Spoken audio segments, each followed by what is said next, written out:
আসসালামু আলাইকুম রহমতুল্লাহ। কেমন আছো শিক্ষার্থী বন্ধুরা? আশা করি আল্লাহর ফজলে ভালো আছো, আমিও ভালো আছি। আমরা গত ক্লাসে আলোচনা করেছিলাম দশম শ্রেণীর হিসাব বিজ্ঞান বিষয়ের দশম অধ্যায় অর্থাৎ আর্থিক অবস্থার বিবরণী। আমরা প্রথম ক্লাসে 143 তোমাদের টেক্সট বই বের করো, টেক্সট বইয়ের 143, 44, 45, 47 পেজে এই ফরম্যাটগুলো আমি বলেছি, গত ক্লাসে আলোচনা করেছি। তিনটি ফরম্যাটে এটা অঙ্কটা করতে হবে। প্রথম হচ্ছে বিশদায় বিবরণী, এরপরে হচ্ছে বিশদায় বিবরণী, এরপরে মালিকানা সত্ত্ব, এরপরে হচ্ছে আর্থিক অবস্থার বিবরণী। এখন আমরা তোমাদের টেক্সট বইয়ের 174 পৃষ্ঠার 175 পৃষ্ঠার 3 নম্বর অঙ্কটা নিয়ে আলোচনা করব। আলোচনার দীর্ঘায়িত করে অল্প সময়ের মেনটেন্যান্সের জন্য আমি ঘর করে রেখেছি। প্রথম এই অঙ্কটাতে আমরা দেখতে পাচ্ছি যে ক নাম্বারে 3 নম্বর অঙ্কের সৃজনশীল 3 নম্বর অঙ্কের টেক্সট বইয়ের ক নাম্বারে বলা আছে বিক্রিত পণ্যের ব্যয়ের পরিমাণ নির্ণয় করো। তাহলে তোমরা তোমাদের টেক্সট বই সামনে রাখো এবং খাতা কলম সামনে রাখো। আমরা 3 নম্বর অঙ্কটা আজকে করব। প্রথম বলা ছিল যে বিক্রিত পণ্যের ব্যয়ের পরিমাণ নির্ণয় করো। এখানে আমরা দেখতে পাচ্ছি ক্রয়ের পরিমাণ দেওয়া আছে রেওয়া মিলে, ক্রয়ের পরিমাণ দেওয়া আছে 1,50,000 টাকা। ক্রয়ের পরিমাণ দেওয়া আছে রেওয়া মিলে 1,50,000 টাকা। এরপরে এখানে বলা আছে ফেরত অর্থাৎ বহি ফেরত মাইনাস বই ফেরত। বই ফেরত মানে ক্রয় ফেরত। বই ফেরত এখানে তোমরা দেখো বইতে বলা আছে বই ফেরত হচ্ছে 6,500 টাকা।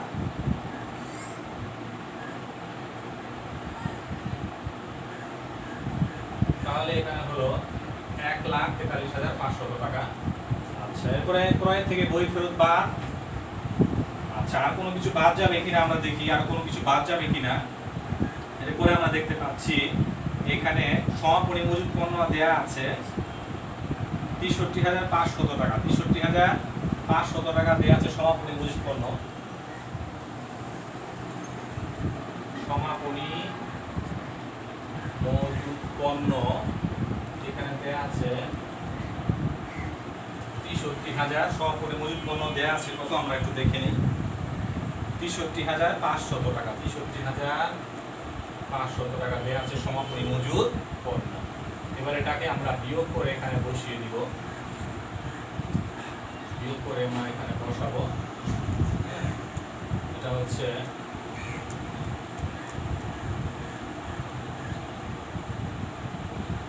এখানে হবে 80,000 টাকা। বিয়োগ করে আমরা পাচ্ছি 80,000 টাকা। সমাপনী মজুদ পণ্য আমরা বাদ দিলাম কেন? বিক্রিত পণ্যের ব্যয় নির্ণয় করার জন্য। ক্রয় থেকে বই ফেরত বাদ যাবে এবং সমাপনী মজুদ পণ্য বাদ যাবে। আচ্ছা, এটা ছিল বিক্রিত পণ্যের ব্যয়ের আইটেমের মধ্যে পড়ে। বিক্রিত পণ্যের ব্যয়ের আইটেমে আরো কিছু পড়ে, আমদানি শুল্ক, জাহাজ ভাড়া এগুলো পড়বে। যাই হোক, ক নাম্বারটা আমরা দেখে নিচ্ছি, এভাবে করে হবে। এরপরে আমরা খ নাম্বারে দেখতে পাচ্ছি যে টেক্সট বইয়ের অঙ্কে 3 নাম্বার অঙ্কটা আমরা দেখতে পাচ্ছি যে জাফরিন অ্যান্ড সন্সের বিশদায় বিবরণী প্রস্তুত করো। এবং এখানে মোট মুনাফার অ্যামাউন্টটা দেয়া আছে আমরা টেক্সট বইতে দেখতে পাচ্ছি 175 পৃষ্ঠায়। মোট মুনাফা 47,000 টাকা ধরে জাফরিন অ্যান্ড সন্সের 2017 সালের 30 জুন তারিখের সমাপ্ত বছরের জন্য জাফরিন অ্যান্ড সন্সের বিশদায় বিবরণী প্রস্তুত করো। তাহলে এখানে আমরা কোম্পানির নাম, তারপরে বিশদায় বিবরণী, এরপরে ওই বছরের শেষ তারিখটা আমরা লিখে ফেললাম। এখন আমরা এখানে মোট মুনাফা দেয়া আছে, আমরা মোট মুনাফা লিখবো। প্রশ্নে দেয়া আছে 47,000 টাকা। মোট মুনাফা এখানে হচ্ছে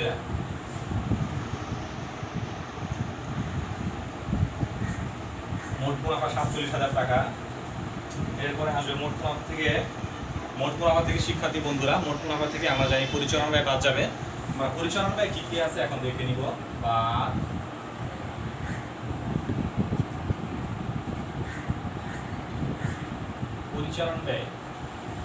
পরিচালন ব্যয় কি কি আছে আমরা দেখে নিব। পরিচালন ব্যয় এখানে আছে। পরিচালন ব্যয়ের দিকে যে সমস্ত আইটেমগুলো পরিচালন ব্যয়ের দিকে যাবে সেটা কি কি আমরা রেওয়া মিল থেকে দেখে নিই। এখানে যাবে বহি পরিবহন, বহি পরিবহন এখানে কত টাকা আছে আমরা দেখতে পাচ্ছি রেওয়া মিলে। বহি পরিবহন এখানে দেওয়া আছে 15,500 টাকা। এরপর এখানে আসবে বার্তা প্রদান 7,500 টাকা, বার্তা প্রদান 7,500 টাকা, বার্তা প্রদান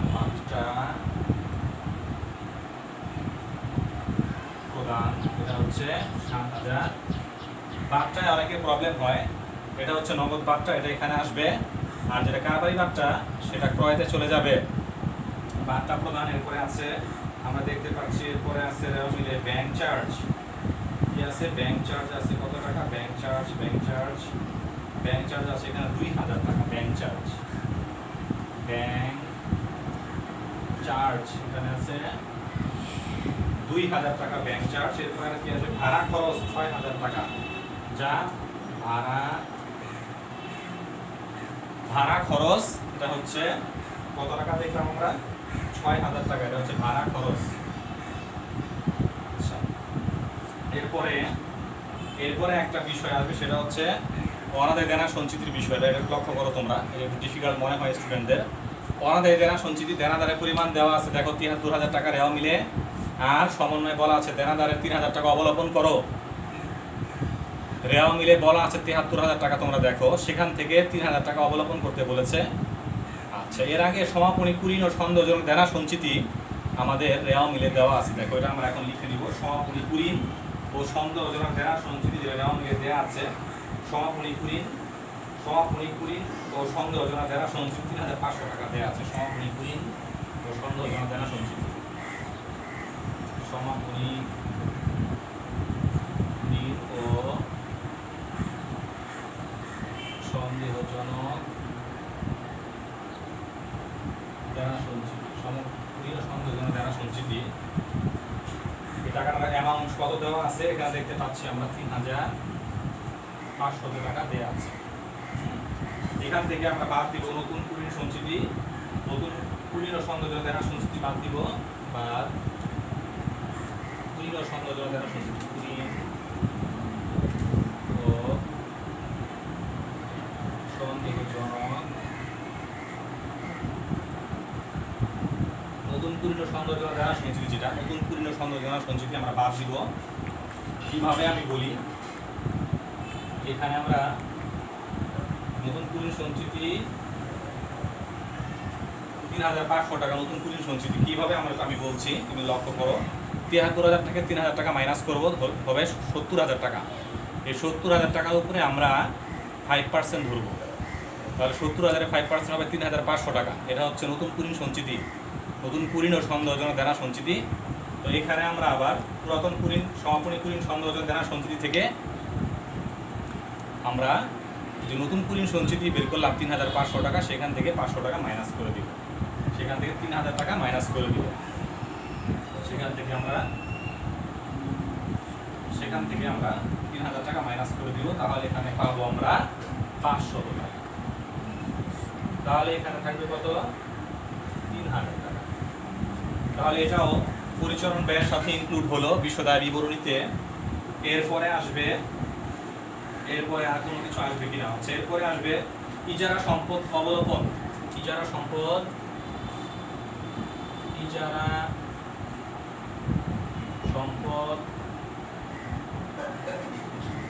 অবলোপন। ইজারা সম্পদ এখানে বলা আছে 1,20,000 টাকা, 1,20,000 টাকা।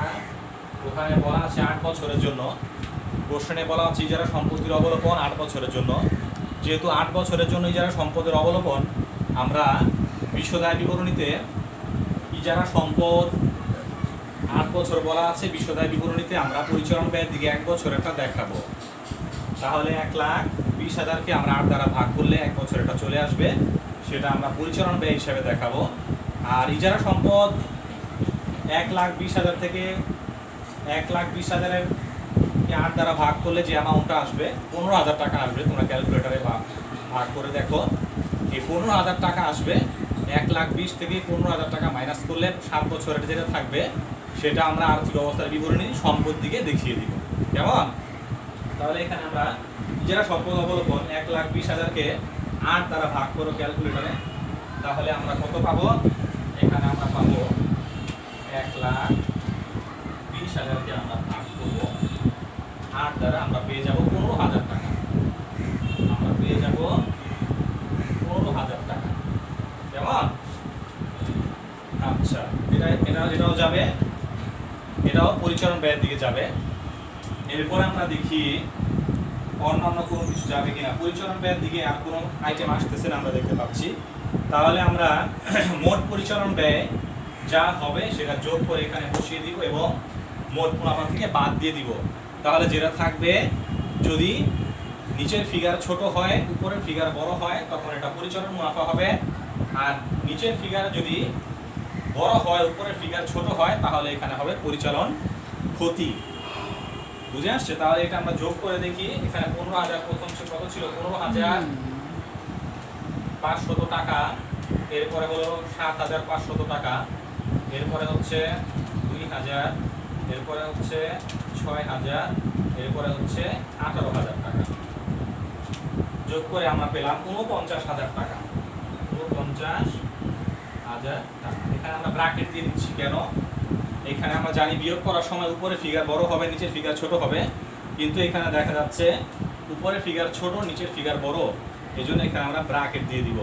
ব্র্যাকেট দিয়ে দিব কেন? নিচের ফিগার ছোট, বিয়োগ করার সময় সাধারণত উপরে ফিগার বড় হয়, এজন্য যেটা পাওয়া যাবে বিয়োগ করলে কত টাকা? 2,000 টাকা। এটা হবে পরিচালন ক্ষতি না মুনাফা? বলতো এটা হবে পরিচালন ক্ষতি। এটা হবে পরিচালন ক্ষতি। এজন্য আমরা 2,000-কে ব্র্যাকেট দিয়ে দিলাম কারণ পরিচালন ক্ষতি। ওকে, 49 থেকে আমরা কি করলাম? 2,049 থেকে 47,000 মাইনাস করলে আমরা 2,000 টাকা পেলাম। এরপরে আমরা পরিচালন ব্যয় বসালাম। এরপর আর কি যেতে পারে আমরা একটু দেখি। এটা হচ্ছে পরিচালন ক্ষতি, এজন্য আমি ফরম্যাটে আমরা দেখতে পাচ্ছি অন্যান্য যোগ হবে এবং অন্যান্য ব্যয় বাদ হবে। দিলে যেটা থাকবে সেটা হচ্ছে নিট মুনাফা বা নিট ক্ষতি। তাহলে আমরা দেখব নিট মুনাফা বা নিট ক্ষতি কত আসে। আমরা এখন অন্যান্য আয় কোনো কিছু আছে কিনা আমরা দেখব। অন্যান্য আয় যোগ অন্যান্য আয়। অন্যান্য আয়ের এখানে একটা আইটেম দেখা যাচ্ছে শিক্ষার্থী বন্ধুরা, তোমরা দেখো অন্যান্য আয় এখানে দেখা যাচ্ছে নগদ বার্তা। নগদ বার্তা দেওয়া মিলে আছে, দেখো নগদ বার্তা। নগদ বার্তা এখানে কত টাকা আমরা দেখতে পাচ্ছি? 11,000 টাকা বলা আছে। নগদ বার্তা অঙ্কে বলা আছে নগদ বার্তা 11,000 টাকা। নগদ বার্তা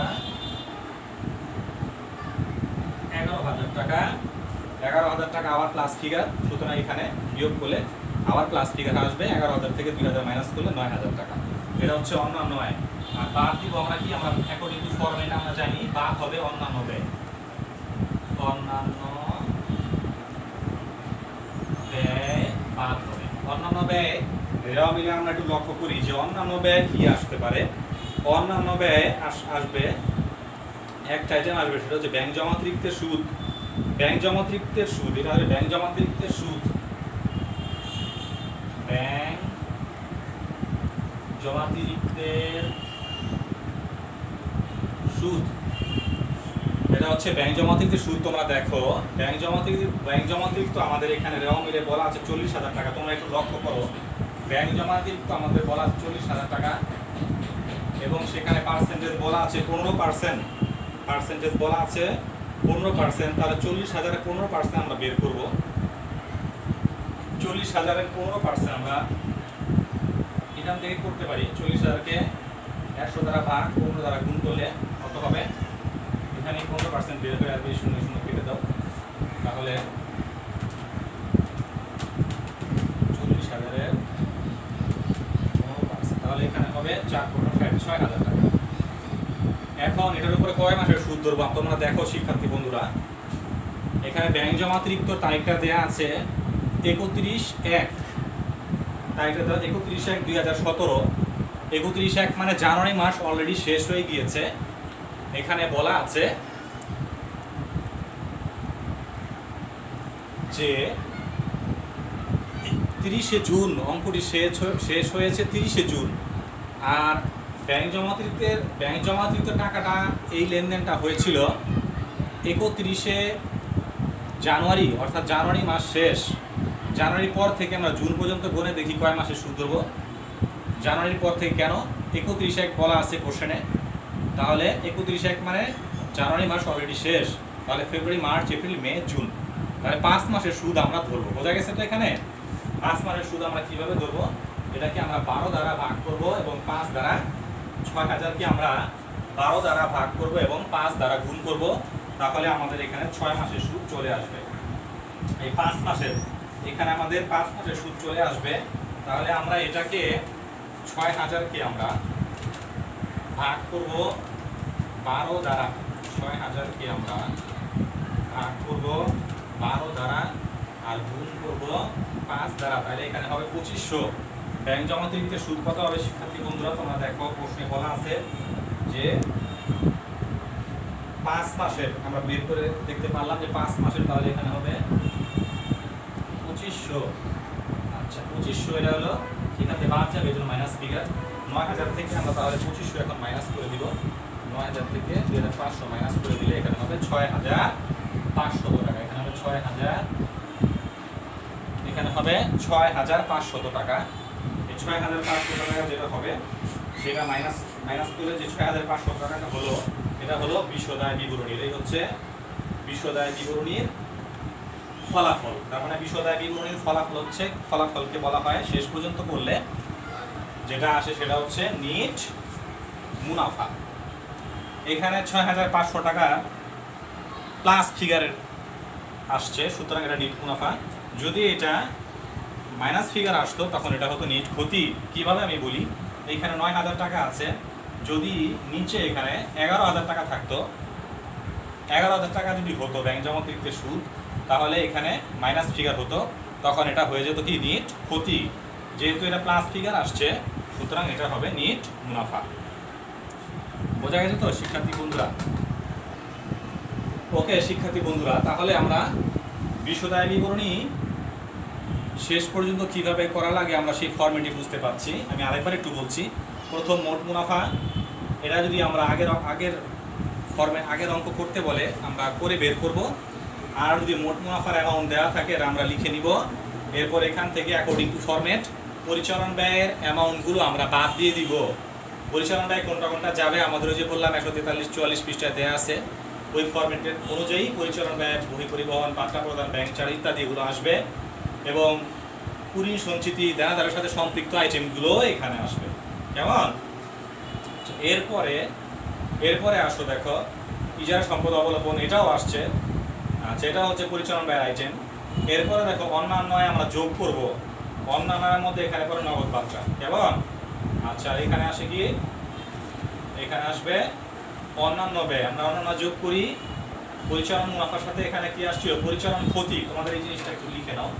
এখানে 2000 টাকা যে আসছিল সেটা হচ্ছে পরিচালন ক্ষতি, এটা হচ্ছে জায়গা কম, পরিচালন ক্ষতি, এটা হচ্ছে পরিচালন ক্ষতি। তোমরা একটু লিখে নাও পরিষ্কার করে, কারণ পরিচালন ক্ষতি তোমরা এই জিনিসটা একটু দেখো, জায়গা না এই জন্য আমি মুখে বলে নিচ্ছি। পরিচালন ক্ষতি 2000 টাকা। পরিচালন ক্ষতি বা মুনাফা হোক, এটার সাথে আমরা অন্যান্য যোগ করবো, অন্যান্য বাদ দিব। অন্যান্য যোগ অন্যান্য বাদ দিলে যেটা পাওয়া যাবে সেটার নাম হচ্ছে নিট মুনাফা। বোঝা গেছে তো শিক্ষার্থী বন্ধুরা? তাহলে এটাই হচ্ছে বিশদায় বিবরণী। আগামী ক্লাসে আমরা গ নাম্বার অঙ্কটা করে দিব। গ নাম্বার, এখানে গ নাম্বারে কি বলা আছে যে আর্থিক অবস্থার বিবরণ, এই মালিকানা সত্ত্ব বিবরণী নাকি দেখি। গ নাম্বারে এখানে বলা আছে যে মালিকানা সত্ত্ব উদ্ধৃত দেওয়া আছে, আর্থিক বিবরণী করতে বলেছে। মালিকানা সত্ত্ব দেওয়া আছে, মালিকানা সত্ত্ব দেওয়া না থাকলে মালিকানা সত্ত্ব আমরা করে নিতাম। যেহেতু মালিকানা সত্ত্ব দেওয়া আছে, আমরা আর্থিক বিবরণী করতে বলেছে, আমরা আর্থিক বিবরণী করে নিব। কেমন? তাহলে তোমাদের কোনো প্রবলেম হলে কোনো অঙ্কে তোমরা অনলাইনে আমাদের সাথে যোগাযোগ করবে, প্রশ্নের উত্তর আমরা দিয়ে দিব। যে কোনো ধরনের সমস্যা হলে আমাদেরকে বলবে। তাহলে আজকে এই পর্যন্তই থাক। আসসালামু আলাইকুম ওয়া রাহমাতুল্লাহি ওয়া বারাকাতুহু।